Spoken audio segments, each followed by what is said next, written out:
Déise Today with Damien Tiernan on WLR. Thanks to Mulligan's. With 17 stores across the southeast, there's a Mulligan's pharmacy near you. Good morning and welcome to the show. Already people are texting in 083 3333 975. Text or WhatsApp. Shane Ross, what a muppet. Disgusting, from Dave in the county. Others have been texting in about Donald Trump already. We've got Sean Defoe coming on the line shortly, political reporter with News Talk. In studio, Lee Walsh. Good morning, Lee. Good morning, Damien. Lee will be saying that the protests that are planned are laughable. And we also have Jonathan Culleton, sociologist at WIT. Good morning, Jonathan. Good morning, Damien. You won't be saying they're laughable. You're saying the protests are valid. I think they're quite entitled. Quite entitled to it, absolutely. We're going to be talking about a lot of things this morning, a lot of issues that we covered yesterday. Audrey is waiting for your calls on 051 846 123. We want to know what you think about this lady. It's great to make history. It's great to be the best in the world, and this is only the start. Really, the best is still yet to come. I think people still haven't seen the best, which is the most exciting part about this. I guess the one piece of advice I gave was if you're passionate about something, just go for it with all your heart, and don't let anyone tell you that you can't be something or you can't do something. Just go for it, and anything is possible when you're willing to work hard. Anything is possible when you're willing to work hard. Obviously, Katie Taylor referring there to Shane Ross. A marvellous performance by Shane Ross yesterday. The way he worked that arrivals hall was phenomenal. As somebody said, he was like Lark Corbett on Tommy Welch. Speaking of hurling, we're going to be talking about this because it's still a passionate subject. It's very simple to just dismiss Pádraig as someone who's not getting this right. I thought there was one utterly damning statistic in the game against Limerick the last day. And if it reflects what I think it reflects, I think some of the Waterford players need to have a long look at themselves in the mirror, and that is that they were turned over in possession 66% of the time. Now think about that. Think about that, absolutely. And for the day that's in it, former Royal Marine Joe Beardsley remembers what it was like in a small landing craft on D-Day. There were 20-foot waves. 1 minute you could see ahead, the next minute you're down in a gully. Orders were, you do not stop and pick any injured. Your job is to drop your troops and then return. Now, D stands for D-Day, D also stands for Donald, and D stands for Sean Defoe. Good morning, Sean. Morning, Damien. D for Damien too. D for Damien, or Damo as Anthony Daly likes to call me, or Mr. Damo as somebody calls me. Sean Defoe, you are in Doonbeg, is that right?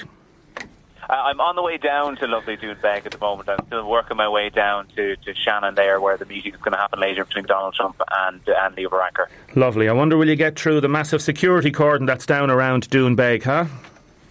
Yeah, there's a huge presence around it. There's about 1,400 Gardaí have been brought down, and specialist units on top of that. There's the armed forces. Then you have all the American side of it as well, the Secret Service and all those who are shutting people down. And who I feel a little bit sorry for is the poor students down there who are doing their leaving cert today and will have to go through 3 or 4 roadblocks just to get to the exam, as if they didn't need enough stress as it was. Yeah, it's only English though. It'll be grand. English paper 1, not a problem. I see Jonathan here laughing in the studio.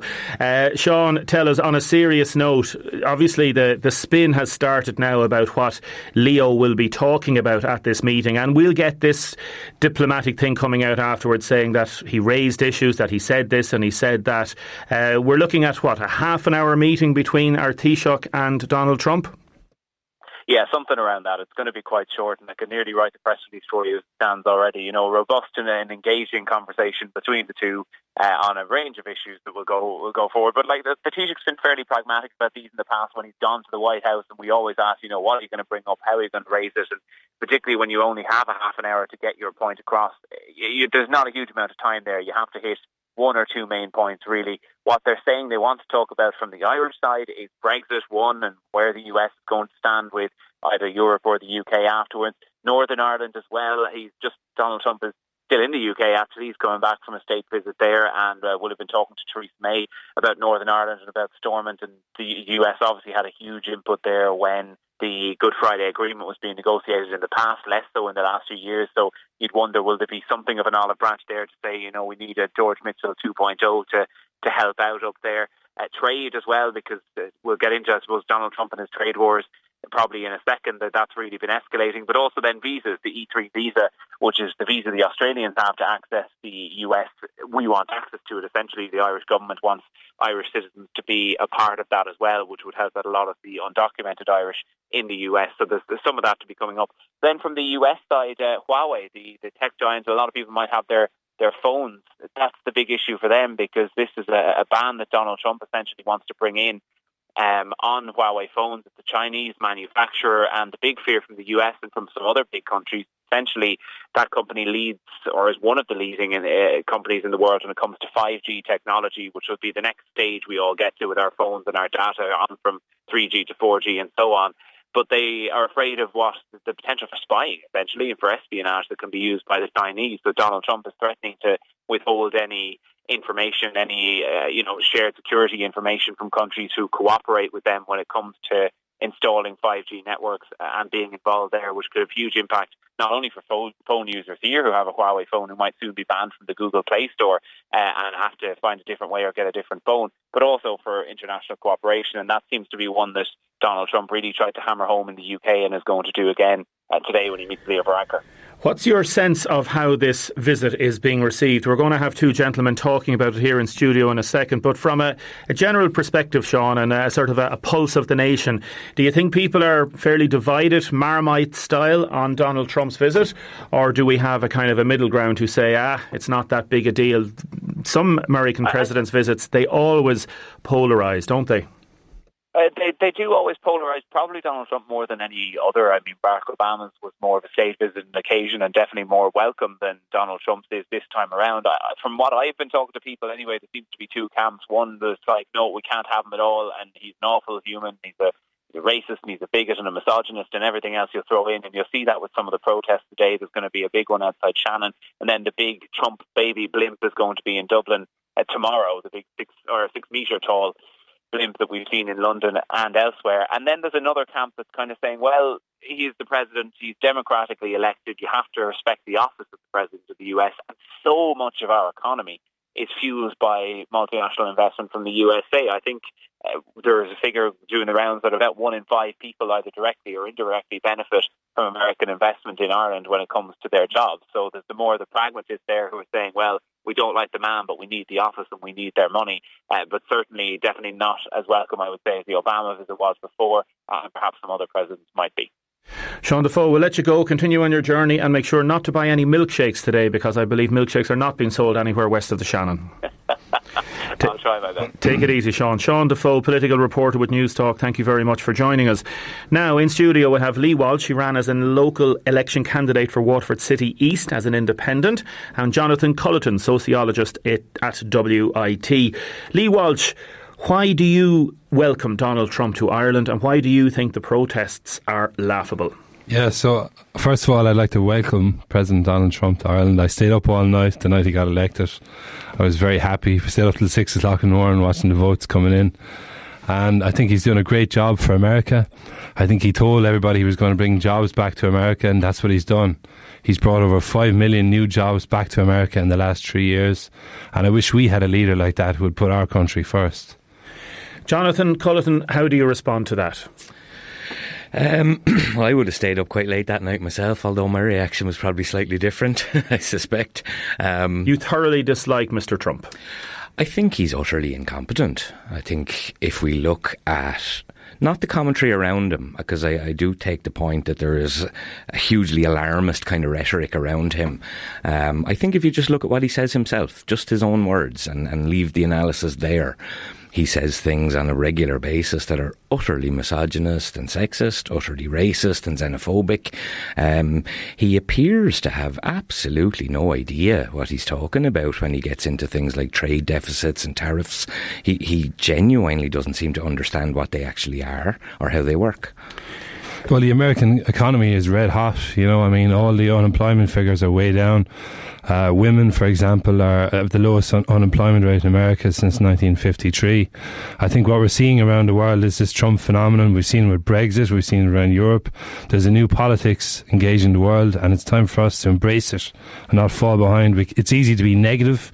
We should look at what positive things are happening, and we should embrace change and not be left behind. The politics of the negative, the politics of this very definite swing to the right, this dislike of the foreigner, the other, anyone with brown skin is met with suspicion. I think that's crazy. I think Sadiq Khan the Mayor of London, made a disgraceful comment about Trump yesterday.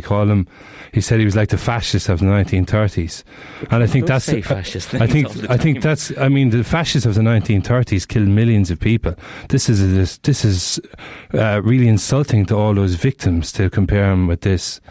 Well, I think the point 60 million American people have voted for Donald Trump. And what the Irish media should be talking about is, why did people vote for Donald Trump? And I think that's the discussion that we need to have. I think you're absolutely 100% right there. There's some major question marks around that. Well, why? What? How desperate would you need to be? Well, he brought jobs back to the Rust Belt. There was jobs in America. There was states in America that have always voted Democrat, but now because he stopped importing Chinese steel, he said we're only going to use American steel.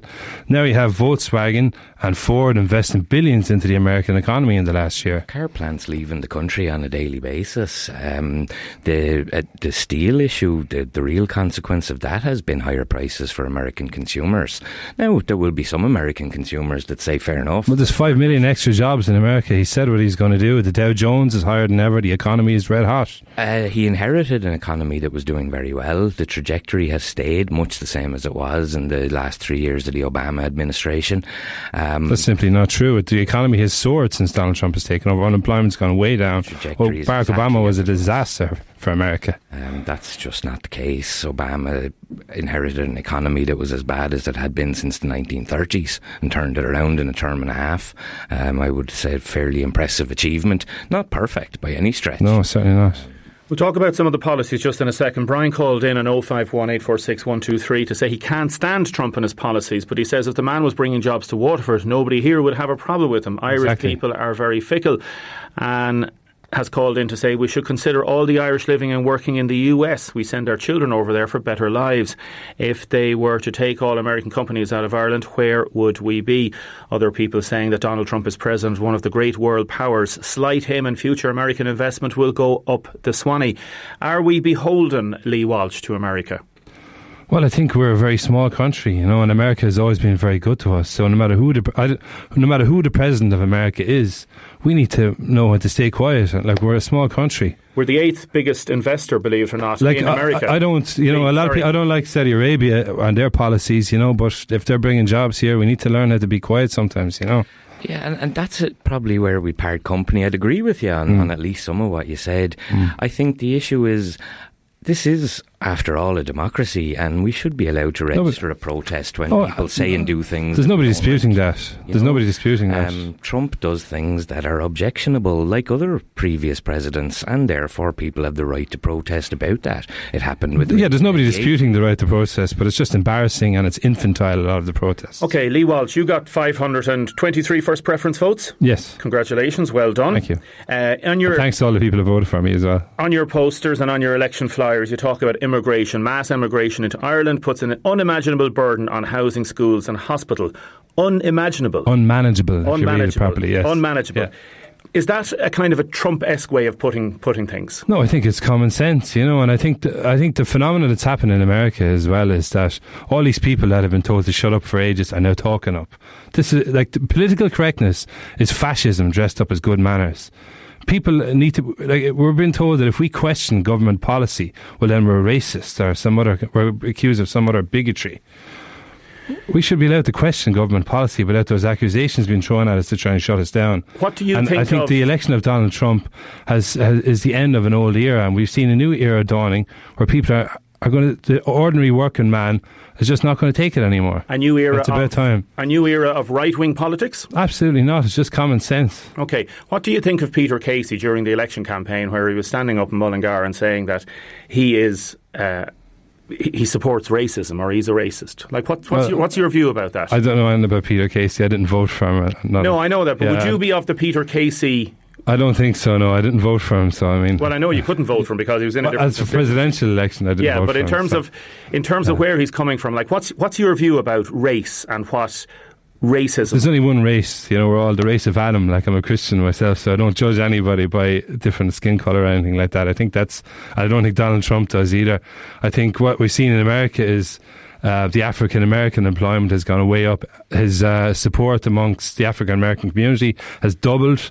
So I think the Irish media are really out of touch with reality in America. What about Trump's administration's attacks on migrants, plans for rounding up some 10,000 migrants in a militarised sweep in 10 major cities? That was Obama's policy, and thank God he put an end to it. What about the detention of migrants?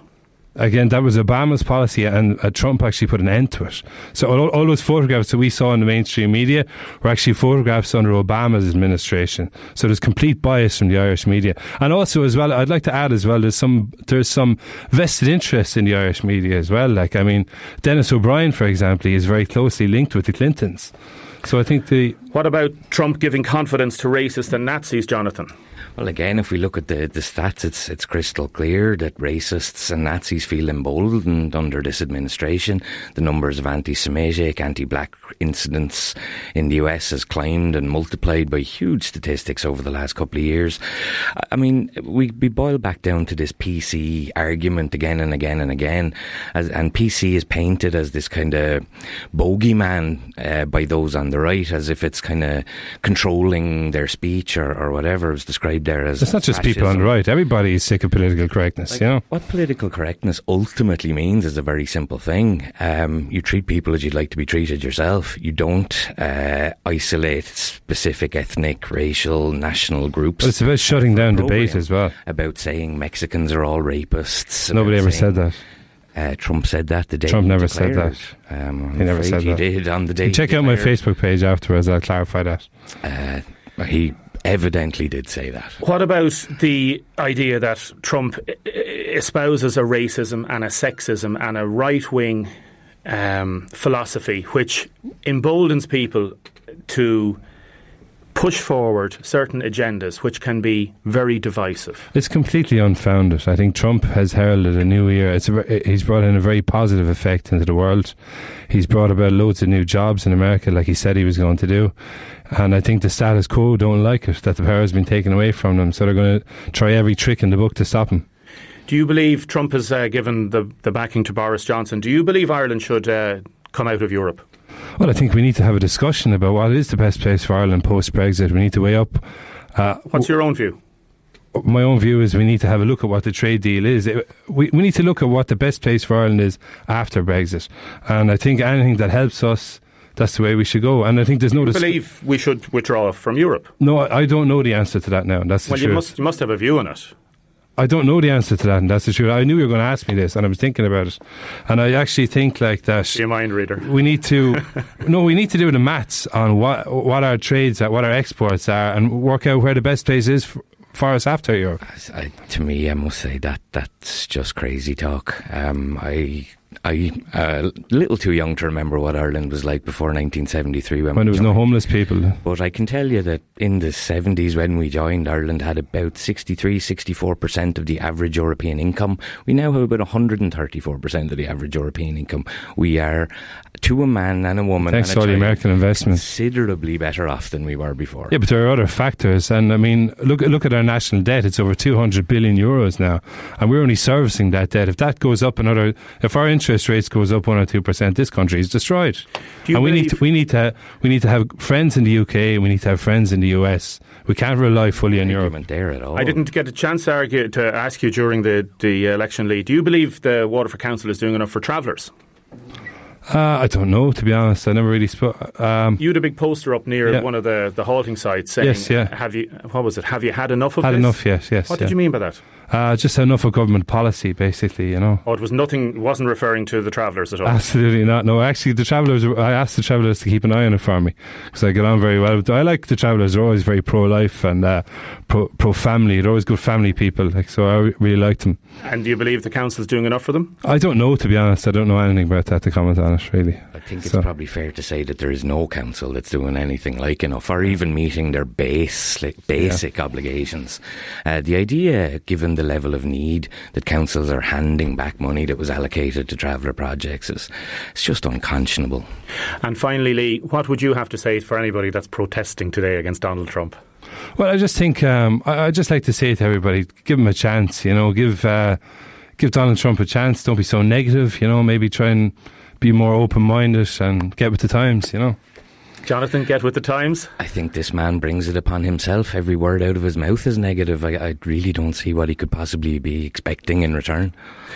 And we have now a piece with Erica Fuller, who's an American living in Lemmy Bryan, and her views on Donald Trump's visit. Gentlemen, thank you very much. Good morning, Damien. How are you? Good, thanks. Good. People would have heard you last week, Erica. Erica Hearn, living in Lemmy Bryan, American who came to Ireland a number of years ago and married a local man. And tell us about your thoughts on Donald Trump coming to Ireland this week, Erica. Oof. It's a tough one. I just don't think it seems like a good investment, honestly. I think Trump kind of stands for everything most people and politicians, I would think, don't want to stand for. This is a man who's a bigot, kind of a sexist. He'd be openly racist. There are things, I think, why would you waste the money to try and forge a political relationship with when, one, you can't change his mind, and two, you don't really want to be thought of as in line with those kinds of ideologies and everything he's done in practice. And what about those Americans that voted for Trump and continue? His core support seems to be holding up at maybe 34 or 36%. It's shocking, isn't it? Every time I hear that, I think, well, that can't be right, could it? But I think, without sounding too horrible, but I think his fan base, you can't really change their ideas on the matter. And funnily enough, it happens to be most people with low socioeconomic status who really haven't been reaping many of the benefits of things that he promised them, and somehow they fail to see that and still support him. And yet Trump would say, and he would argue, the economy is going brilliant in America and helping those very people he said he was going to help in his election promises. Now, I do think, isn't unemployment kind of doing well enough? Perhaps one of the highest it's done in a while. I know. I'd have to say that's down to the companies and the jobs, and I don't know that it's super down to Trump, but yes, I guess a few things can be argued anyway. And what about protests? Do you think people should protest? I think protest, especially when it's peaceful, is one of everyone's basic rights. I think absolutely, if nobody's going out there and harming anyone or kind of doing disorganized chaos for the cause of it, if there's a reason behind protest, absolutely.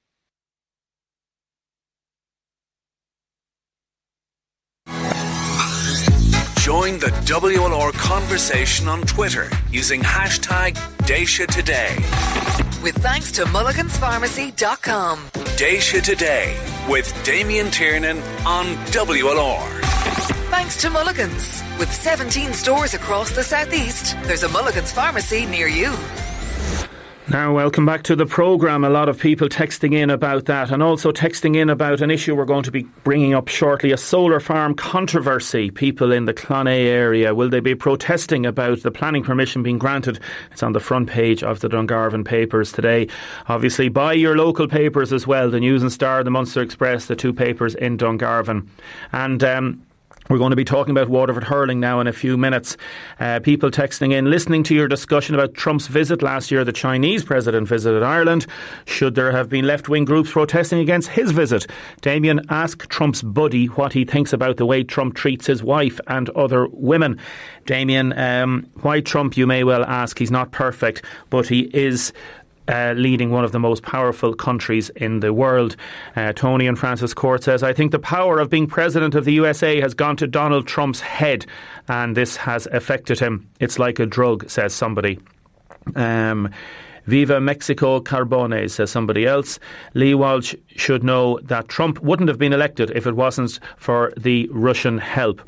Now, issues regarding the hurling. We had an awful lot of texts yesterday from people. Hugh texted in to say he couldn't understand how Shane McNulty didn't start on Sunday. Always gives 100%. Excellent against Limerick and Croke Park, and him 6 years on the senior panel and dropped, and still a young player. Willie texted to say a big hold should be put on now developing or redeveloping Welsh Park.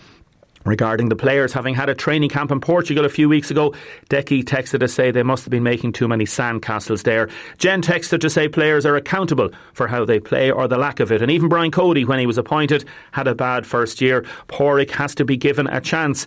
Josh texted to say that losing by 20 points, there must be something wrong behind the scenes because the team has not been the same since 2017. That's 8 championship games without a win. You can call us and text us. Call us on 051 846 123. Text or WhatsApp 083 33 975. Vincent Hogan, sports writer and author, chief sports writer with the Irish Independent. Good morning.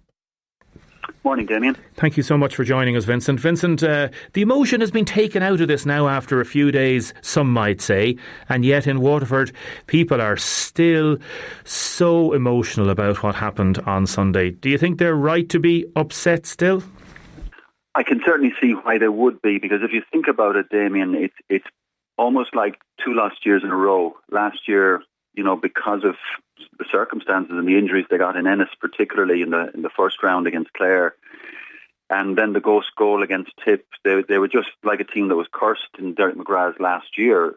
But this year, it just hasn't gelled for them. And I was there for the first game against Clare in Walsh Park, and the place was looking magnificent, and there was a real sense that, Porrick Fanning had won a battle already by getting home advantage for those 2 games, and they were just very flat. And I just have a suspicion that it's too easy to throw Porrick under the bus now. I know from my friendship with Davy Fitz, who would have had some very sparky rows on Fitzgibbon Cup rows on the line when Porrick was with Waterford IT and Davy with LIT. Yeah, and he brought Porrick in as a selector when he was Waterford manager, and he was hugely impressed by how sharp Porrick was, his hurling intelligence, and his commitment and his passion, and that's reflected in the fact Davy subsequently brought him to Wexford. So it's very simple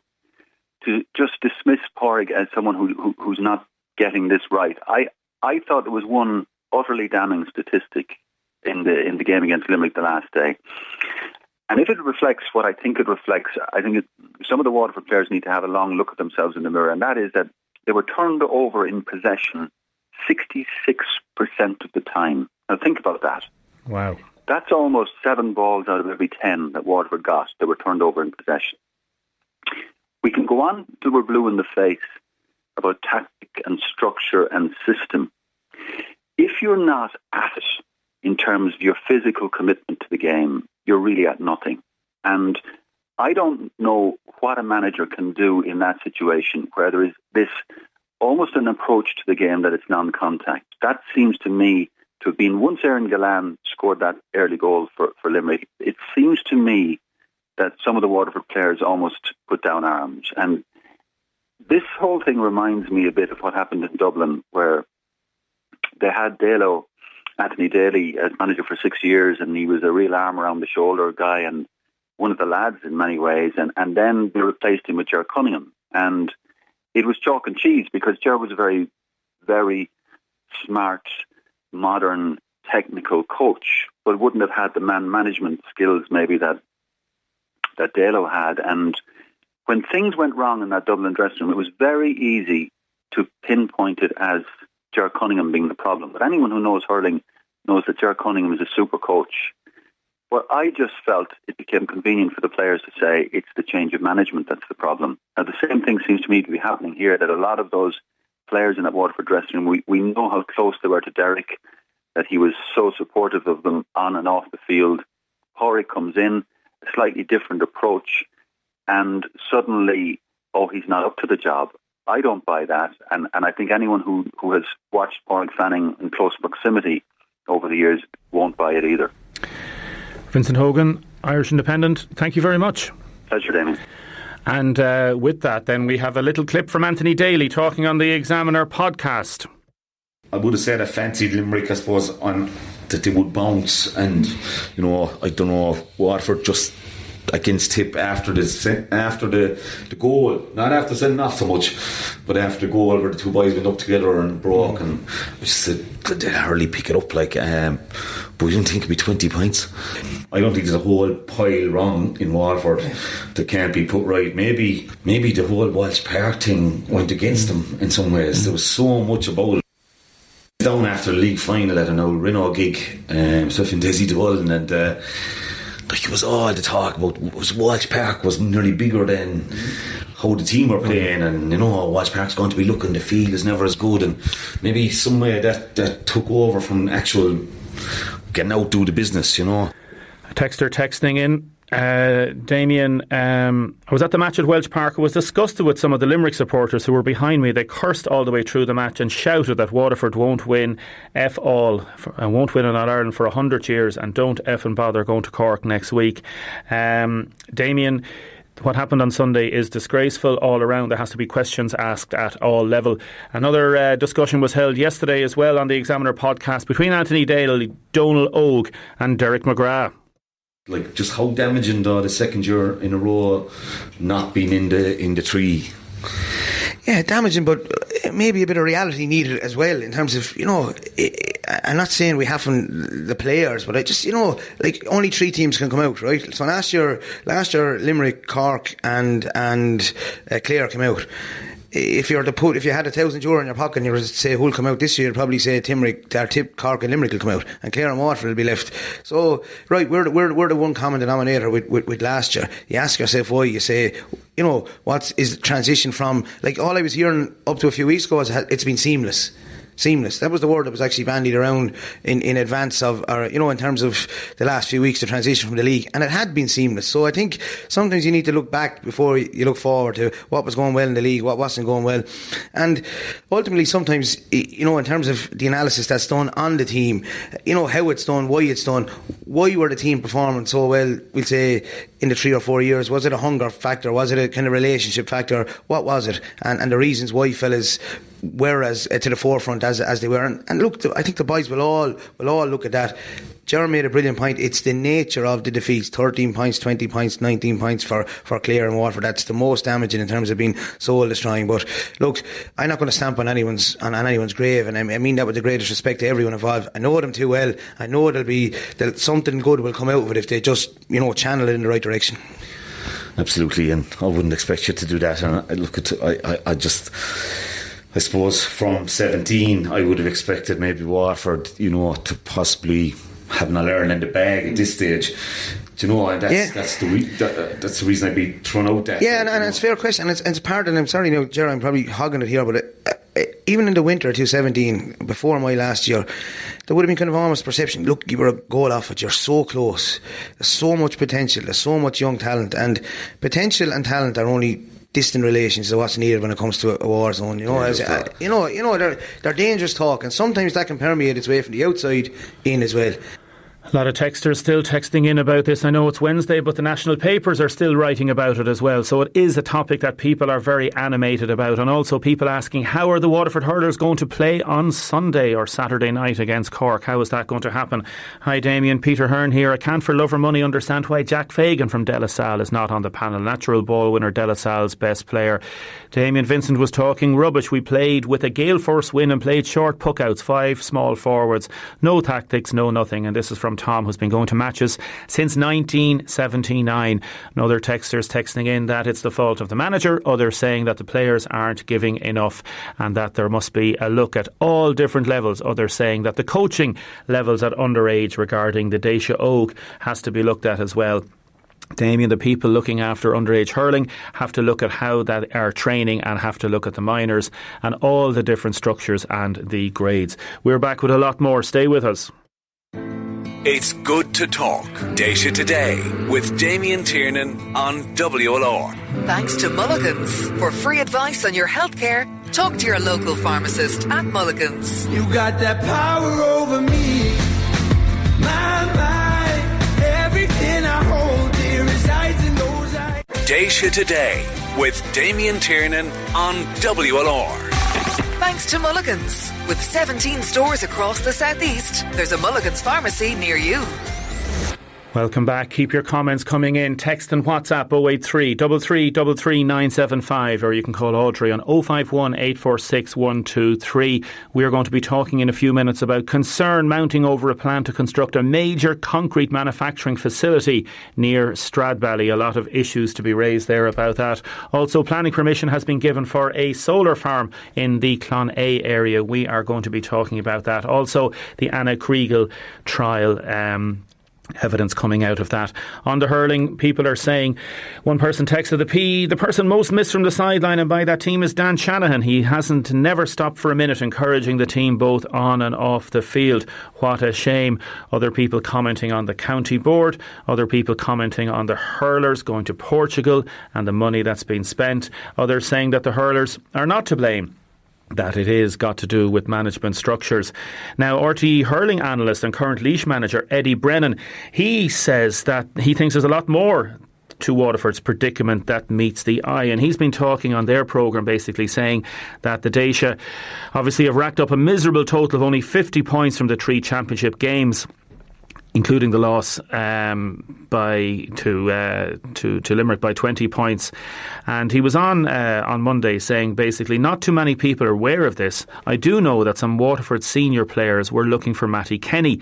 I do know that there was conversations had and for whatever reason it didn't happen. You just wonder, is that another thing to throw into the mix a little bit?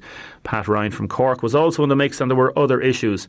The question is, was Pádraig the number one guy? Now, Pádraig was appointed manager, as you know, in 2008 after a lengthy appointment process, and people welcomed him. The county board are very happy with the appointment, and the former inter-county player of Waterford, he arrived with a very good pedigree, having previously managed WIT to Fitzgibbon Cup success and Mount Sion to a senior county title. He was later involved as selector with both Waterford and Wexford under Davy Fitzgerald. Now, is it right, for example, that Eddie Brennan, a current inter-county manager, should be commenting on the Waterford situation?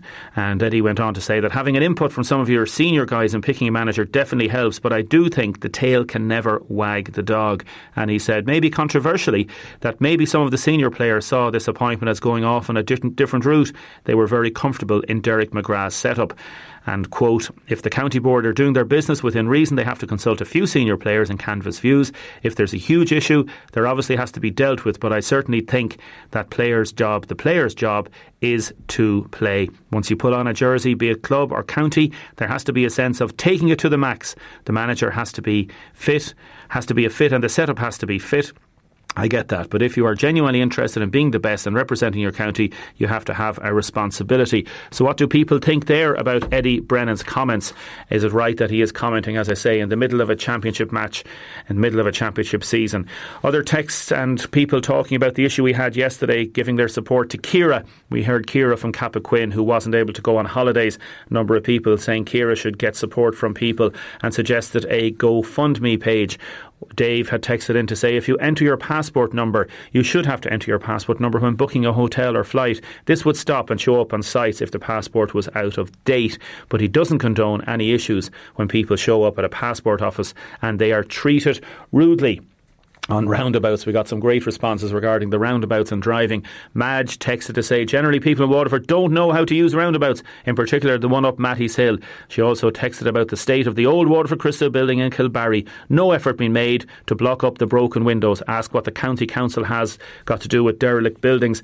We got a text in from Sandra basically saying that Tramore is looking really well at present, and the Sands Hotel, brilliant to see it open there at the weekend, but looking for action on who owns the old Freddy's arcade. It's an absolute disgrace, says Sandra. All it would take is for someone to power wash it down and get rid of the green mould growing on it. Such a pity when other business owners are looking after their premises. And she also says there should be designated camper van parking at the night time in the Tramore area. That is very important. Keep your texts and comments coming in. 083 3333 975. Déise Today with Damien Tiernan on WLR. Thanks to mulliganspharmacy.com. Mulligans, we are closer to you. You can make it soul, make it real, make it rock, make it blues, make it bounce, make it hip hop. Déise Today with Damien Tiernan on WLR. Thanks to Mulligans. With 17 stores across the southeast, there's a Mulligans pharmacy near you. Now, keep your texts and comments coming in. Kieran Foley of the Munster Express, good morning. Yeah. Kieran, thanks very much for joining us this morning. Kieran, concern over a concrete plant proposal. It's in the paper this week. Roadstone has applied to Waterford City and County Council to construct a concrete manufacturing facility within the existing quarry at the townlands of Park and Woodhouse near Stradbally. Tell us about this, please. Yeah, well, as you mentioned there, Damien, this is a major concrete manufacturing facility that Roadstone have applied for permission to Waterford City and County Council to construct. Now, the area in question would be quite familiar to many people. It's in a prominent location on the R675, which is more commonly known as the Coast Road. And the quarry is at a site just alongside this road, past the entrance to Stradbally at the Five Crossroads, and just before Durrow, which of course is very popular now because of the Waterford Greenway. Now, it has actually operated for a number of years as a quarry operated by a local company. However, in recent years, the site has been idle. Now, Roadstone have applied for permission to construct a concrete plant, a storage area, and a truck wash area, as well as all the associated services. And the development is expected to have an average extraction rate of 70,000 cubic metres of concrete per annum. So it certainly is a significant proposal for the local area. And as you mentioned, Damien, it has actually generated many concerns. And what is going to come of this in terms of how opposition is? Have there been any public meetings yet? Is there any sort of public forum where people can actually learn more about this? There haven't been any public meetings yet, but the issue was discussed among many of those who were in attendance at another public meeting held in Stradbally a few weeks ago. That was in relation to the development of a solar farm in more or less the same area. Now, news of this latest proposal had begun to emerge at that time, so that was quite a big talking point among many of those that were in attendance at that meeting in the Barron Hall. Now, some of the concerns of people in the area centre on, firstly, the road infrastructure around the site. Obviously, this road is quite busy already because it's dealing with increased traffic as a result of the success of the Waterford Greenway and people accessing Durrow. And they feel that because of the large vehicles and the increased movements which will be taking place in and out of this site, that the road infrastructure of the area simply cannot cope with it. Also, you have the overall impact visually of the proposal. Some concerns have been mentioned about air pollution, noise pollution. Stradbally, as you know, Damien, is very successful in the Tidy Towns competition.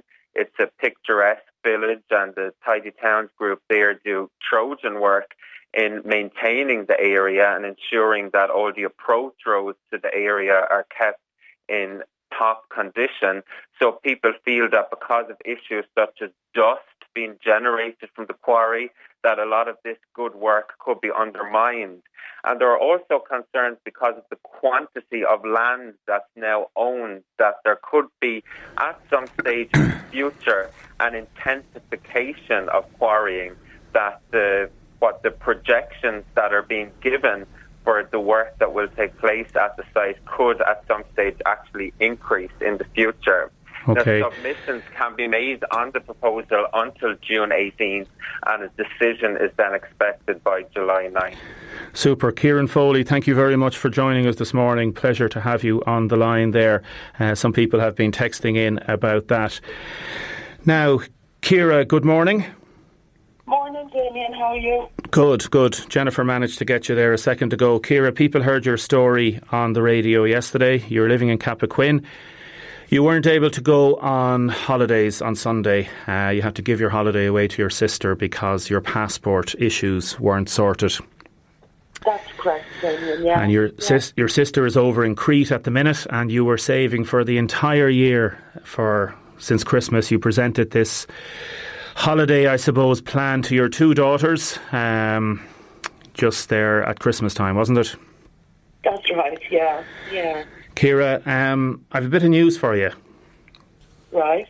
A lady has just walked into WLR and in an envelope she presented a substantial amount of cash.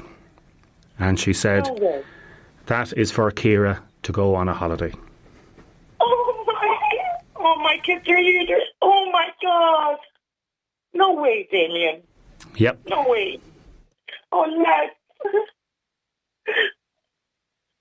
Oh, my God. Really? Oh, 100%. A substantial amount of money, and it will meet the cost of your holiday, and there's even some spending money in there. The lady wants to remain anonymous. We'll have her number and we'll get in touch with her, but she wants to make sure that you get the money, and she literally just came in 2 minutes ago and gave the money to Audrey, and we said we'd ring you straight away. Oh my God, Damien, I am so touched. That is so kind. That is beyond kind. That is so wonderful. I just want to thank her so much. The girls, I just heard her crying, and they're going to be delighted, you know. Thank you so much, Damien. It's unbelievable, isn't it, the generosity of people? Yeah, it's amazing. It's absolutely incredible. Absolutely. And Damien, I just wanted to say that yesterday I was in touch with the passport office, and they did say that it was, they're looking into it, but it was their fault. There was no reason why. It was their fault, absolutely. They made a complete and utter bags of it, and they should have given you your passport, and because of that, and I checked it out with the passport office myself yesterday, the passport office don't give recompense. In other words, they wouldn't have refunded you, even though it was their fault. They wouldn't have given you the money back, so you would have been left with no holiday. And then a lady walks into the broadcast centre here 5 minutes ago, gives us an envelope, doesn't want any big kudos about it, but wants to give you the money so that you can go on holidays with your two daughters. Oh my God. That is just amazing, Damien. That's amazing. We're really touched, and thanks so much. Thank you to that lady, and thank you to yourself and all your team down there. Thank you so much. That's incredible. Ciara will be in touch. We'll talk to you after the show, and you can get off the phone now and scream with joy. Exactly. Thanks a million, Damien. Thank you. Thanks, Ciara. We'll talk to you in a while. Déise Today with Damien Tiernan on WLR. Thanks to Mulligan's. With 17 stores across the southeast, there's a Mulligan's pharmacy near you. Now, welcome back to the programme. Keep your texts and comments coming on to 083 333 975. Sean Kelly, good morning. Good morning, Damien. Sean Kelly, thank you very much for joining us this morning. People would know you as a renowned cyclist and lots of other things, and fair play to you. How are you keeping? Yes, I'm keeping good. Just back from walking on the Tour of Italy there over the past number of weeks, so back for a couple of days rest. Fair play to you. Now, Sean, we're talking about a matter which is close to your heart, I suppose, because it's close to your house. Waterford Council has granted permission to a 30-megawatt solar farm, despite 56 submissions. This is around the Mohill Carraduff area. Tell us, is this close to your house? Tell us about it. Yes, it's close to the house where I'm living at the moment in Mosul. It's also in the area where I was brought up and reared in Corradove on that main Lamey Bryan to Carrick-on-Shoe Road. That's where the two solar farms have got planning permission for, which is a total of roughly 100 acres. And when this was proposed, Sean, were you one of the people, did you try to find out about obviously what was planned and stuff like that, or did you sort of think, sure, it mightn't be too bad? No, we've been trying to find out slowly about it and what exactly it's going to be, and we've got the information, and it's a major one when you consider 70 acres on that main Carrick-on-Shoe Road, I don't think it's something, for the community and the local area. It's not the area for it. I'm not in this now at all. But, I'm not opposed to green energy at all. So, with climate change and all that, we all know there's so much talk about it. Definitely something has to be done, but I do not think these two solar farms are definitely not a good thing for the community and the area. And from a tourist point of view, the Cumra Mountains, that road, not only that road, from Carrick-on-Shure out towards Amy Bryan under the Cumra Mountains, it's not the area for it at all. And I don't think the community which I was brought up in, I don't think it's a Sean, stay with us just for a second. I'm going to play a little clip. Owen Dalton from our news team has done some work on this over the last months, and he interviewed Vincent Kelly, and here's what Vincent had to say when Owen interviewed him. The development is quite a large-scale solar farm, and two farms are going to be interlinked by a cable.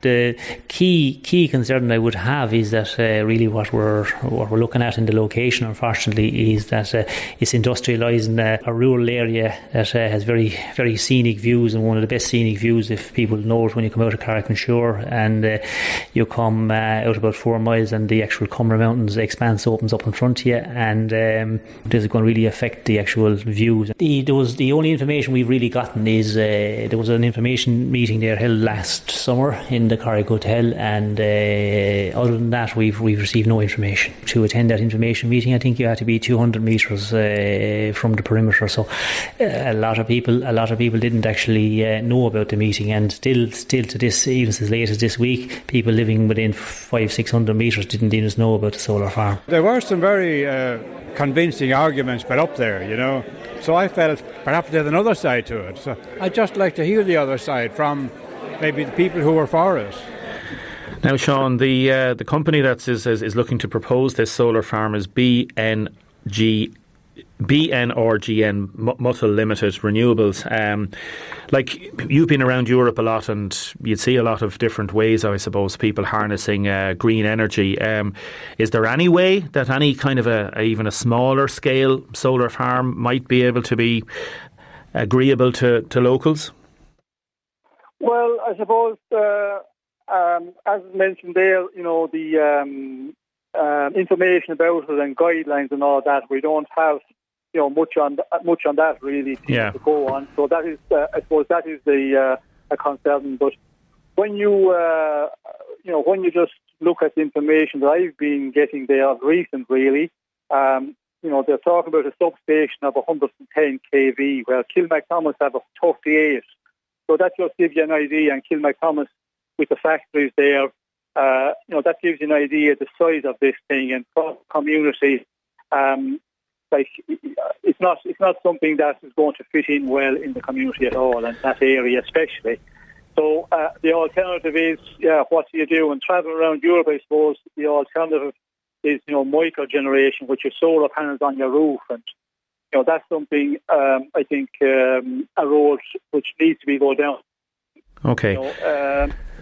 Okay, Sean Kelly, thanks for joining us this morning, and we're going to be looking at this more later in the programme and during the week. Sean Kelly, thank you very much, and mind yourself on the road. Okay, thank you. Thanks, Sean, thank you. And a texter has just called in, texted and called. A meeting will take place at Clonay Power School Hall on Thursday the 6th of June. That's this Thursday at 8 o'clock. Excuse me. So to discuss the development of 2 solar farms and a substation. All residents in the local community are invited to attend. And as I said, this story is covered on the front page of the Dungarvan Observer. And thank you to Paul Mooney for alerting me to it. Paul is a super reporter down there in Dungarvan. Should any of the people who have made submissions to the planning file of the proposed solar farm object, they have 4 weeks to do so, and objections can be made to On Board Planola. So the matter is not yet closed yet, and some people would say it's a good idea. A lot of people, obviously 56 submissions have come in to say that they are against it. Now, regarding the money that has been handed into the broadcast centre here for Ciara, wow, what a fantastic, kind gesture from that lady. It's things like this that restores faith in humanity. Delighted for Ciara. I'm in tears here.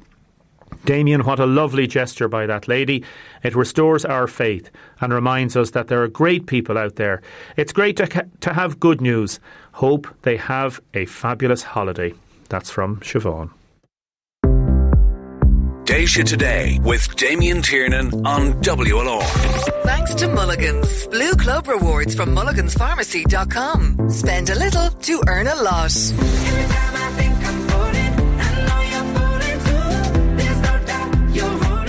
So, what's important about your local pharmacy? That they have the best beauty brands at good prices? For sure. But what's really important is that your local pharmacy knows you. I have just the remedy for that chesty cough. That your local pharmacist knows you and your family. Oh, kids get everything. This should do the job. That your local pharmacy can give you the best advice on your health care. You should have that vaccination while you're here. With 17 branches across the southeast, see mulliganspharmacy.com or just call in and say hello. Have you got your copy of the Dungarvan Leader this week? West Waterford's leading newspaper with all the up-to-date news, views, sport and features. We carry all the top stories of the week from Dungarvan and West Waterford. The Dungarvan Leader, the paper for all the family. Your local newspaper. The BTW summer sale is now on, with up to 25% off all bathrooms, tiles and wood floors. Get in store today for a great range of luxury bathrooms, tiles and wood floors, all reduced. Visit BTW at Ivory Retail Park, Waterford, or see btw.ie. Déise Today with Damien Tiernan on WLR. Thanks to Mulligan's. With 17 stores across the southeast, there's a Mulligan's pharmacy near you. Now, welcome back to the programme. Just looking at the stories on the Dungarvan Leader as well, and super stories there by everybody involved in that paper. Now, some people have been texting in regarding the planning issues and the concrete plant that is, manufacturing plant that is planned in the Stradbally area. A texter has texted in to say, our home in Carrigahilla on the same rock strata as the quarry. When it functioned as a quarry, the explosions shook our home and all the paintings would move slightly on the walls from the vibrations, especially if there was low, dark cloud cover. The windows and cars would be covered in dust, and imagine the damage that dust, when inhaled, is doing to our lungs and those within several kilometres of the quarry. The trees near it were white constantly with dust, and the planned solar farm is very near to the quarry, so the dust will blow on them. From that texter. We might try and get that texter on the line to talk to us. Now, the father of the boy accused of murdering Anna Kriegel has said his son didn't tell him the full story at the beginning because he couldn't believe it. The trial has heard. Boy B's father also gave evidence that his son said he didn't respect him and didn't want to share his truths with him. Frank Graney, courts correspondent with News Talk. Good morning. Good morning, Damien. Frank, the father of a boy accused of murdering Anna Kriegel has said his son didn't tell him the full story at the beginning because he couldn't believe it. The trial has heard. Can you fill us in, please, on where we are at the Anna Kriegel trial? Well, Boy B's father was one of the final witnesses, as it turns out, called by the prosecuting barrister, Brendan Gren, yesterday. And just a warning, again, that the evidence in this trial, as I'm sure your listeners are very familiar with at this point, may be distressing to some. But Boy B is one of two boys facing and has denied a murder charge. Both are accused of murdering Anna Kriegel at a derelict farmhouse in Lucan on May 14th of last year. And then Boy B's co-accused, Boy A, is also facing and denies an additional charge of aggravated sexual assault. And yesterday, the father of Boy B took the stand, and he was asked about a number of things by the prosecuting barrister, Mr. Brendan Gren. Firstly, he was asked about some blue Tescon tape. We heard that some of this particular brand of tape was seized from a shed at his home during a Garda search. This was after his son had been arrested 1 week after Anna Kriegel's body was discovered in that house. And he was asked about this particular brand of tape. And we heard previously that the same brand and colour of insulation tape, blue Tescon tape, was found around Anna's neck when her body was found. Now, Boy B's father said yesterday that he had a number of rolls of this kind of tape in his shed. He described this particular type as one of the best.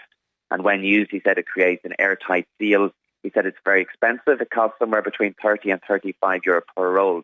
And later in his direct evidence, he said that he remembered his son telling him that he gave some to boy A few weeks before Anna went missing, but he said he thought he was going to use it on one of his toys. He told the jury about the day that Anna Kriegel went missing. He was asked about his recollection of that particular day, May 14th of last year. He said that he returned home from work at about 5 p.m. He said he didn't remember seeing his son, boy B, in the house when he arrived back, but he said that he was watching cartoons in his room sometime between 6 and 6:30. And he said that he remembered the guards calling to the door later that night. He said that his wife opened the door. His son was behind her looking at them. He said he didn't pay much attention. He was tired. He'd been working all day. He was working early in the morning. So he said that he just went to bed. And while they were talking, he said that he noticed his son looking, in his words, very surprised. And he said that he remembered telling his son the next day that if he knew something, he should tell the guards.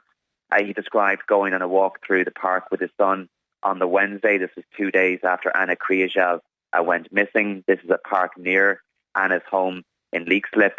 And this was to retrace the route that boy B claimed to have taken with her when he said they went to meet boy A on the day that she went missing. And his father said that he didn't think his son was fully open. He felt that he was afraid of saying something. He was asked about the day that Anna's body was found then. This was 3 days later. And he said that his wife rang him at work to tell him that she'd been found. He described his son's demeanour in the days that followed. He said his son wasn't really chatty. He said he found it very difficult to understand how this had happened, that somebody would do those things to her. He said he remembered asking his son about boy A's injuries. Now, this was in relation to boy A's claim that he was jumped in the park after leaving Anna, and this is something that we've spoken about on the show previously. Boy B's father said that he was very suspicious of that because he said there was a ranger in the park, lots of cameras. It was in the middle of the day. He didn't have any marks on his face. And he said that his son told him that boy A could have been in a fight with somebody, that he'd often say rude things to people, but that he didn't think that he was attacked by the two big lads.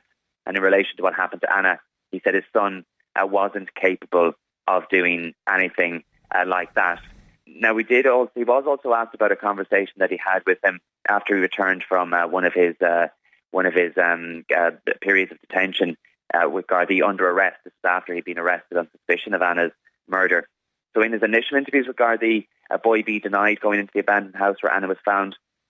He later did admit going in there with Anna and boy A, and he claimed that he saw his friend choking and undressing her and flipping her onto the ground. But he said that he ran away when boy A saw him standing in the doorway. And his father told the jury that he asked him why he didn't tell the full story from the beginning. And he said that he told him he just couldn't believe it. He didn't want to share it with him. He said that he was afraid of boy A. Described him as having a lot of power. He said he couldn't believe he could do it until they actually found the body. And he thought that there would just be a little bit of kissing in the abandoned house. His father then said that he asked him why he didn't approach adults in the park after he ran away from the abandoned house. He said that he was scared. He was shocked. He didn't know what to do. He said he asked him to tell him what happened. And he described going into the house, looking around various rooms before seeing boy A allegedly attacking Anna. Before turning to him, he said he ran away. And he said he saw him make a kind of what he described in court yesterday as a judo or a wrestling move to get her onto the ground, and that she was saying, "Don't do it, don't do it." He said his son told him that she was very frightened. He was asked why he told lies. And again, he said that he was afraid of boy A. He said he was panicking, didn't believe what was going on. And he said that he was very confused afterwards. And that concluded his evidence in chief. And can you fill me in briefly, please, Frank? Garda Joan Sheridan, she gave evidence of examining an iPad in boy A's home. That's right. And before she took the stand, boy B's father was cross-examined. He was asked a number of questions by Damien Colgan, who was representing boy B. And he described his son as very naive, very immature, like a child. He said he was very hungry for friendship. And again, he said that he was afraid and thought that he'd be punished at boy A, that he'd find him and beat him up. And then there was some evidence called, some Garda evidence in relation to some electronic devices that were analysed as part of the Garda investigation. They included, as you mentioned, the iPad. And we heard that there were a number of photographs downloaded from some of these electronic devices. They included a photograph of a boy wearing a mask and another of a mask lying on a surface. The photo of the mask lying on the surface was of a coloured mask. Copies of this were made available to the jurors and distributed yesterday. And lawyers for the two boys, they've made formal admissions, including the scene was properly designated, the crime scene was properly preserved. So there's no evidence with arrest or detention of the two accused, nor is there any issue with obtaining DNA swabs. So the trial continues. I don't think we're going to hear any evidence today, Frank, are we? No, the prosecuting barrister, Brendan Grenn, concluded his case yesterday, so he's finished calling evidence. Boy A's barrister, Patrick Ageby, told the court yesterday, before the session was brought to a close, that he wasn't calling evidence. And Mr. Colgan said there was an issue to be resolved. So that's taking place today. There is some legal argument raised by Boy B's defence team taking place today. In the absence of the jury, they won't be required until tomorrow morning. We'll find out tomorrow morning then if Mr. Colgan is planning to call any witnesses on behalf of his client. Again, Damien, he's under absolutely no obligation to do so, because this, like any other criminal trial, is entirely up to the prosecution to prove beyond a reasonable doubt. It isn't up for Boy A or Boy B to defend the allegation against them. They don't even have to cross-examine witnesses. Now, they have at times, but they're under no obligation to do so. If Mr. Colgan decides to not call any evidence tomorrow, well, then we're into closing speeches. So the prosecuting barrister, Mr. Grenn, will be given the first opportunity to address the jurors for a final time, some 5 weeks after he addressed them for a first time. And then both defence barristers will be given an opportunity to deliver their closing speeches. Once that's completed, the judge, Mr. Justice Paul McDermott, will deliver what's known as the judge's charge. That essentially involves summing up the evidence and guiding the jurors in relation to the various legal principles that apply. Remember, Boy A is facing 2 charges, murder and aggravated sexual assault. He's pleaded not guilty to both. Boy B has pleaded not guilty to 1 charge of murdering Anna Kriagel. And once the judge's charge is completed, well, then at that point the jurors will be asked to consider verdicts in relation to those charges. Frank Rainey, Courts Correspondent with News Talk, thank you very much for joining us this morning. Thanks, Damien. Thanks very much for that, Frank. A couple of final texts and comments regarding the hurling. Last Sunday, it was the worst I've seen in over 40 years of following Waterford. There was no leadership or passion from the sideline. That filtered through to the players who threw in the towel very early. A lot more texts and comments still to read out on that. One text says, people need to stop. So with that, we are going to move on to Tramore Postmaster becoming the president of the Irish Postmasters Union. How important is your post office to your community? We've a man who's going to tell you exactly how important it is. It's a whole new conversation. Déise Today with Damien Tiernan on WLR. With thanks to Mulligan's Pharmacy. Over 60 years together. Thanks to you. Hey, now, what you gonna do about me? Déise Today with Damien Tiernan on WLR. Thanks to Mulligan's. With 17 stores across the southeast, there's a Mulligan's Pharmacy near you. Now, welcome back to the programme. Keep texting or WhatsApping 083 3333 975. And we are talking now to a Tramore man, Sean Martin. Are you originally from Tramore, Sean? I am, yes. Fair play to you. What part? Newtown Hill at the moment, but originally from Sweetbriar Park. Lovely, very good. And we're just talking there. Grace looks like she could be on the way in. Yeah, it's going to be great for the town and of Tramore, and obviously the city of Waterford, that if we have representation, because it's badly needed. Yeah, absolutely, yeah. It'll give a boost to everybody in the sense that it'll be Waterford's first MEP. Like, that is a badge of honour, isn't it? Absolutely, and a huge honour for Grace. And I'd like to congratulate her, number one, on certainly being a European MEP, and hopefully she'll go on and get the seat without having to wait for Brexit. Yeah, get in the 4th seat. Sean Martin, you have just been newly elected president of the Irish Postmasters Union, the IPU. Are you a bit mad? I don't think so. I think the post office is hugely important in people's day-to-day lives. Absolutely. I think we have a huge service to offer local communities, and I think the post office plays a huge role in ensuring local communities stay alive and vibrant. Tell me briefly, and tell our listeners, how many post offices are there still alive in Ireland? We've over 900 post offices, about 950 in total if you take in the company-run post offices. Hugely important, as I said, in both towns and in rural areas. They provide huge economic and social aspects for people. More importantly, economic, because the money that's handed out locally is actually spent locally. That sustains and creates employment locally. And that's a huge, important social cohesion, particularly in relation to where communities now are beginning to disintegrate. We've done different pieces on the programme here. I was out in Dunhill recently, out in Bunman and different places, and the importance of the local post office one, and then the local postman or woman delivering the post, and changes that the company is bringing in. For example, there could be certain devices, GPS trackers on the vans that mean that the postman or woman can't stop for the chat that they used to have as much as they would have liked. There's a lot of changes that the company is bringing in and trying to change. Are you changing with the times? Have you been able to change with the times? Yeah, I think we are. And I suppose the important thing to realise is that the post office, if it's just about economics, it won't survive. Like, I think the post office delivers an awful lot more than just economics. If it's about pounds, shillings and pence, we can forget about it. Because the government now are more interested in trying to ensure that everything adds up. And I think there has to be a cost in delivering local services to local people.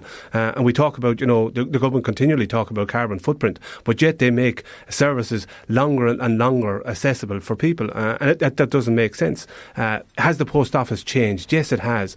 We understand that we need to become relevant, and we need to stay relevant, and we need to become more relevant. And in that, we've enhanced the number of products and services that we've offered. We're now in current accounts. We now do foreign exchange. We do a huge amount of mail services. We do life insurance, travel insurance, house insurance, car insurance. So there's a huge product offering from the post office network. And it's important that the public begin to use it and that they come in feeling welcome, because we welcome every customer in the door. Another important aspect of understanding it is the postmaster isn't paid a salary. He's not employed by the state.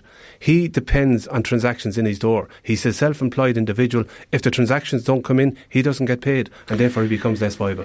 Are you in a difficult position that you have to represent your members, like a trade union? That's effectively what it is, and it is the Postmasters Union. And you have to deal with the company wanting to instigate change, and then you have to deal as a representative with your members that some may be opposed to change, and others then may not just be able to change. So, for example, certain age bracket of postmasters, male and female, they might say, all these things, all these electronic stuff that you're talking about bringing in, we just can't do it. Like, how do you deal with that? Yeah, look, I think change is difficult for everyone, and we understand as postmasters that we need to change. We need to become more relevant, and yes, it is difficult for some people, and that's why this year, along with An Post and to a certain extent in relation to the government, we decided that in some areas we needed to be able to consolidate.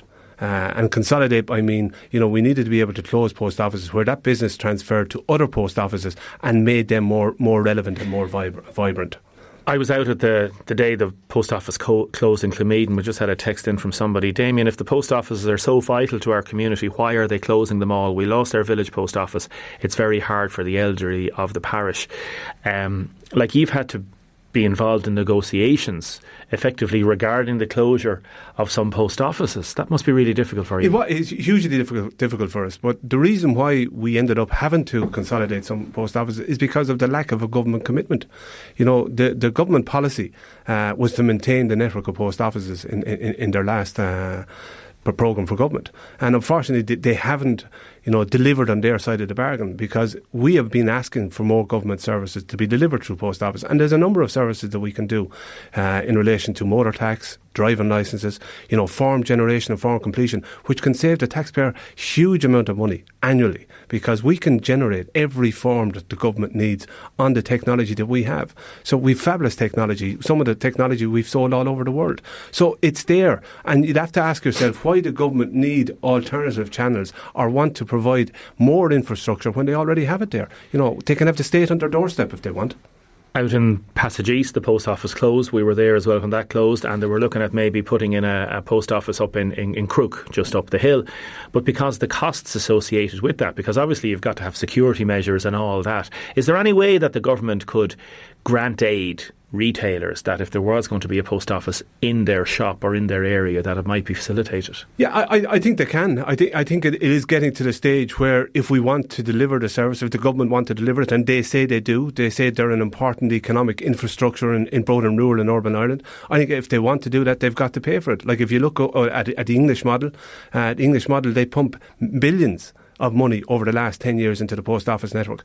And they took social welfare away from the post office over in England, and it nearly collapsed overnight.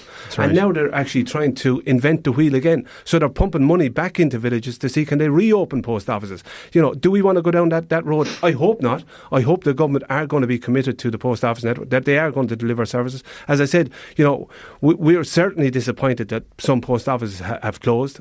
We would like to keep every post office open. We'd still like to keep the number that we have, but unfortunately, unless there is government commitment, and probably more importantly, unless the people continue to use us on a daily and weekly basis. You know, I'm asking the customers and the people that are listening now to make just one change, whether that's, you know, rather than getting your money paid into a bank, that you get your pension in the post office, rather than getting your bill paid in, you know, direct debit or standing order, that you'd make one bill available and to go to your post office. Because it's hugely important, as I said, both economically and socially, for the vibrancy of rural communities. And I think if you create jobs locally, I think, you know, you'll end up with a vibrant community. I agree with you 100%, but in some cases, unfortunately, that's too late. So for some parts of East Waterford, for the Kilmeaden area, it's too late because the post office is closed. No, I agree, but what I'm saying now is let's not leave more post offices closed. Absolutely. We understand the disappointment in relation to the customers and the communities in relation to post offices have closed. Unfortunately, it was something we had to do, because if we didn't do something, it was possible the whole network was going to collapse. You know, we've been waiting and telling the government over the last 5, 6 and 7 years the difficulties that are facing the post office network, you know, in relation to technology. And we understand technology, we understand people are embracing technology, but and the difficulty we have is trying to ensure technology and face-to-face intertwine with each other, and that's a difficulty. But we're prepared to change. We have changed. We're now open longer hours for people. We're open during lunch hour, and we want customers to come into us. We'll meet them and greet them with a smile. And just on that, Sean Francis, Senator, said, delighted for Sean Martin. He's a brilliant postmaster, looks after all his customers, and a gentleman. Thanks for everything. Thanks for that, Francis. It's lovely to hear those nice comments, and it's very rare that you get people giving out about a postmaster. Most postmasters, male and female, are really, really good people. Yeah, I think most postmasters genuinely like the work they do, because, you know, you don't get paid a huge amount of money, so it's not for the economics that they do it for. It's because of the fact that they like dealing with people, they like helping people, and they want to serve their communities. Like over the last 18 months, the amount of difficulty people had in relation to closing post offices, where postmasters, you know, their heart was torn out of them. They just didn't want to close the post office because they understood that the likelihood of their community, you know, it was going to become a sleepless town. Because once the post office closes, invariably the local businesses around it close as well. Sean Martin, the best of luck with you. Thank you, Damien. Difficult job, a busy job for you. Linda has texted in, Damien, you were there when all the post offices closed. I think you could be a jinx. Okay, so I better not go to any more post offices. No, Sean, the very, very best of luck to you, and we'll keep in touch. Great, thanks, Damien. Join the WLR conversation on Twitter using hashtag Déise Today. With thanks to mulliganspharmacy.com. Déise Today with Damien Tiernan on WLR. Thanks to Mulligan's. With 17 stores across the southeast, there's a Mulligan's pharmacy near you. Now, welcome back. John, good morning. Good morning. John Connolly, you are Honorary Secretary of the Life Saving Foundation. Welcome to the programme. I am, yes. This is a topic which some people might find a little bit difficult to listen to, because we're going to be dealing with the issue of drowning. And we'll be talking in detail about certain things that happen to the body when a person drowns. We'll be talking about CPR, how effective that can be, and also a number of exciting opportunities to research and develop things that may help in the fight against I suppose, carelessness by parents, John, in certain cases, if they don't look after their children enough, or how people would view lifesavers, whether they think... Well, I've been in this business now for 50 years, and it's my opinion, and it's the opinion generally of many of those who are in the life-saving business, that we are all responsible for our own safety, that it's not something that we can hand over to lifeguards or to others. We say that 9 out of 10 drowning deaths are preventable or avoidable. They're avoidable simply, for example, by Damien not walking out onto rocks. But they're also preventable by the council, say, erecting barriers that make it difficult for Damien to walk out on those rocks. So we say each person is responsible, and for parents, that this is a key thing, that if parents choose to go to a beach that is not lifeguarded, then they themselves are making a decision that they are going to do the job that a lifeguard would do.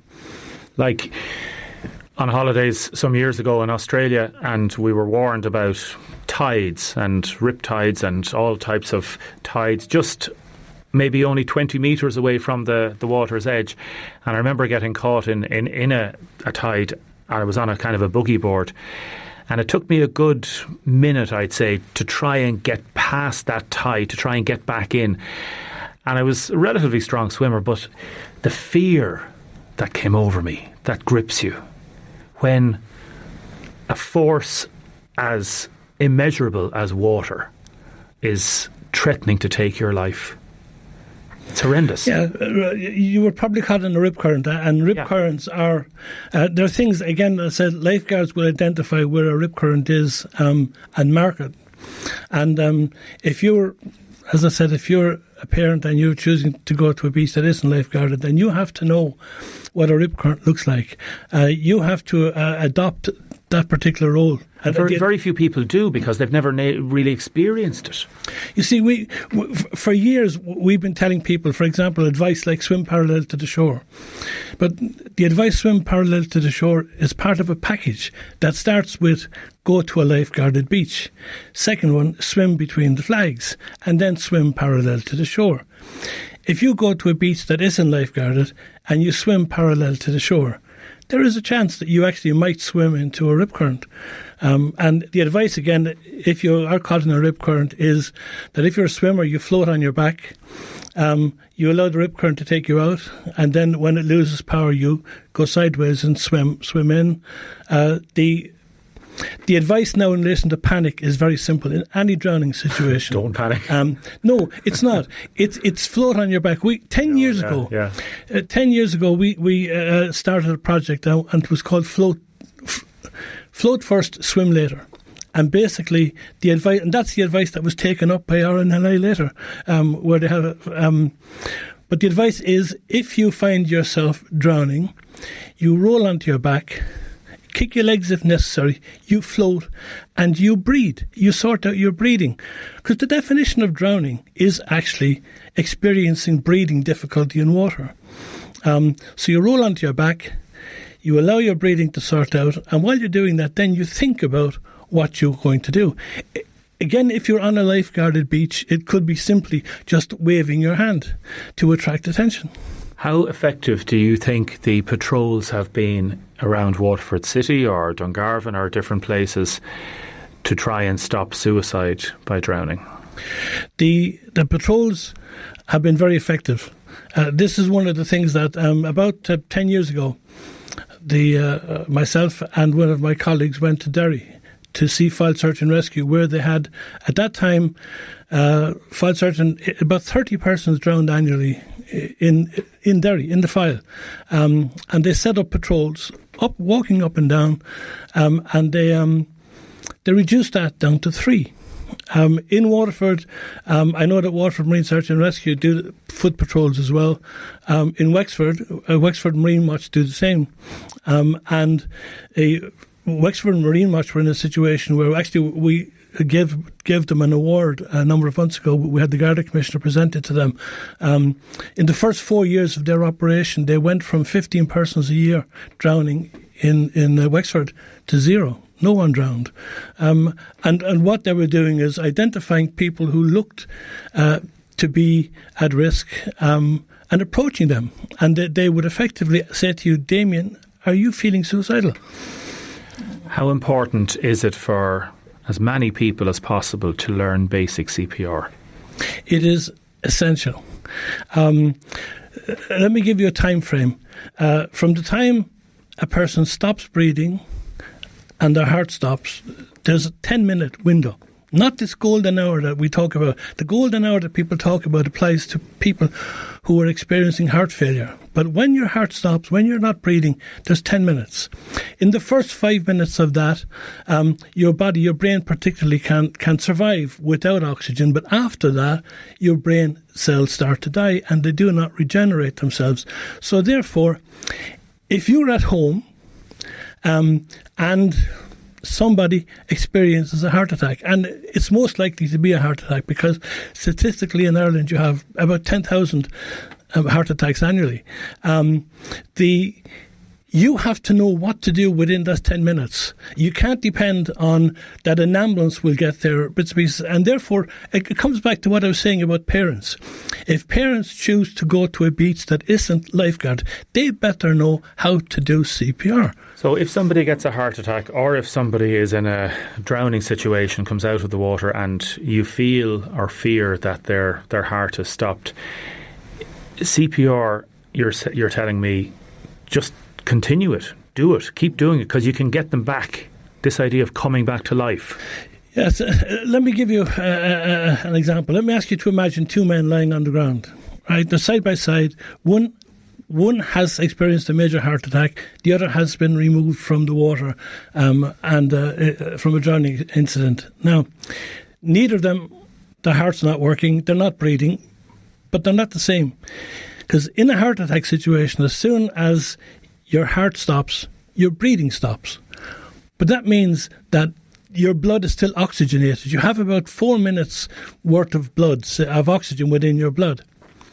In a drowning situation, your breathing breaks down first. When your breathing stops, your heart continues to beat because it still has oxygen to work it until all the oxygen is gone in your blood. And then the heart stops. So these two men are lying on the ground. The heart attack man, his lungs are okay, his heart is no good, but his blood is full of oxygen. The drowning man, his lungs are probably okay if he's removed quickly, his heart is probably okay if he's removed quickly, but he has no oxygen in his blood. Now, my concern is this. Nowadays, who do you pick? A lot of people, to do one or the other. Well, CPR training nowadays is compression first. So effectively, if Damien comes across someone who's not breathing, who has a heart, whose heart isn't working, then you do 30 compressions. Now, if the person has had a heart attack and you are doing your compressions properly, the blood that you're circulating around the body has oxygen in it. Then you do your 2 inflations. But if you do those 30 compressions on someone who's been rescued from drowning, then their blood has no oxygen in it and you're doing them no good. So in a drowning situation, what you've got to do is you've got to give them 5 full inflations. You're talking about effective inflations now. So what's an effective inflation? If Damien is lying on the ground and John is going to resuscitate him, I need to see your chest rise, right, to know that there's air going in. And you do it 5 times. That means that when you then start the compressions and your heart starts to pump, it's pumping blood that has oxygen. And you need to do that within that 10-minute window, because if the person is not getting oxygen, if the brain is not getting oxygen, then you end up with a number of possibilities. One is you have serious brain injury, you become a permanent vegetative state, or you're dead. And those are conditions that are not reversible. So learn CPR. I did. I learned it when I was a young boy in Scouts. How important is ongoing knowledge and development of theoretical analysis regarding this? Because on the face of it, a layperson would think, sure, there's only a certain amount you can know about drowning or about life-saving. And yet, you're telling me regarding a relationship that you're building up with WIT, that there is a wealth of knowledge still to be garnered. Is that right? If you go back, say, let me make sort of a controversial statement. Most of what we know about drowning is based on opinion. There is no real evidential basis for it, and there are a number of reasons. One being that in a research situation, you cannot kill somebody. You cannot test somebody, to where they die. So therefore, what you do is you look around and they've, say, carried out research on animals, and they've carried out research, in artificial situations, say in universities, where the test subjects know that if they get into difficulty, they will be rescued. So therefore, they're never really drowning. In 2003, we set up the Life Saving Foundation, myself and a number of interested friends. And what we set out to do was to figure out what is actually true. What do we know that has an evidential basis for it? And we looked at things and we asked questions like, for example, why is it that the majority of those who die by drowning can swim? If they can swim, why can't they save themselves? And actually, we're holding a seminar, a small seminar in the Witt Arena on the 15th of June. 15th of June. Is that open to everybody? Or no, is it's it not. Invite It's not actually. only? If a person is interested in attending, they should be involved in teaching, or there should be an open experience to open water swimming. What we're doing is we're bringing together a number of people who have, say, swum the Channel. A number of one of our speakers is Nuala Moore, who was the Kerry woman who swam at the Cape Horn. Yes, as such, who swam up in the Bering Sea. Fascinating story, and we're saying, okay, what is it? What did they experience? We're looking at people who found themselves in situations and survived, and saying, okay, how was it for you? What worked? What didn't work? In 2018, the foundation had agreement with the Waterford Institute of Technology, with the School of Health Sciences, and with the library that we would set up research project. And we have two projects that are going at the moment. With the library, what we've established as our aim is to set up a world-class drowning research library. At the moment, there are 300 books in it. Piggybacking on the Institute's own website itself, we have set up a web page that has leaflets, safety leaflets, drowning reports, rescue reports. We have filmed presentations, and these are open to anybody. And these can be accessed through the Life Saving Foundation, or is there a separate No, page? these are accessed through the WIT website, through the library itself. And I'll give you, there are a number of steps, but I can give you We'll put the details up on our website, absolutely. So that's the aim there. The aim is two things. One is to set up research with books where anyone who's interested in researching can come. Now, Damien doesn't have to come, because Damien can go onto the website, look through the books that are available, go into his local library, go into library in Lady Lane, and through interlibrary loan, ask for a copy of the book. With the School of Health Sciences, what we're doing is we are at the moment researching suicide by drowning. Last year, we set up a project where we looked at how drowning deaths impact on communities, and discovered, for example, that there is a need for support for families when it comes to inquests, because the families were almost abandoned, almost like an extra at an event where effectively they're playing a leading role, or someone that they love is playing a leading role. This time we're looking at the effectiveness of foot patrols, or the impact of foot patrols on suicide by drowning. We're looking at what works. Some things, for example, if you take Waterford, one of the things that has been most effective in Waterford has been the erection of the flood barriers. Now, they were erected to keep the flood water out, to keep the river water out, but in keeping the river water out, it made it more difficult for people who wanted to go in, whereas if you went back 20 years, you literally stepped over a chain and you were in the water. John Connolly, we're going to have to leave it there, I'm afraid. Thank you so much for joining us this morning. Before you go, can I ask, we are in great need of money and to fund the research. So if someone would like to get involved, if someone would like to make a donation, if they go to our website, which is just thefoundation.ie, they'll find a button where they can donate. And we'll put the details up. So thefoundation.ie, Yep. And we'll put some details up on the website for that. John Connolly from the Life Saving Foundation, thank you very much for joining us this morning.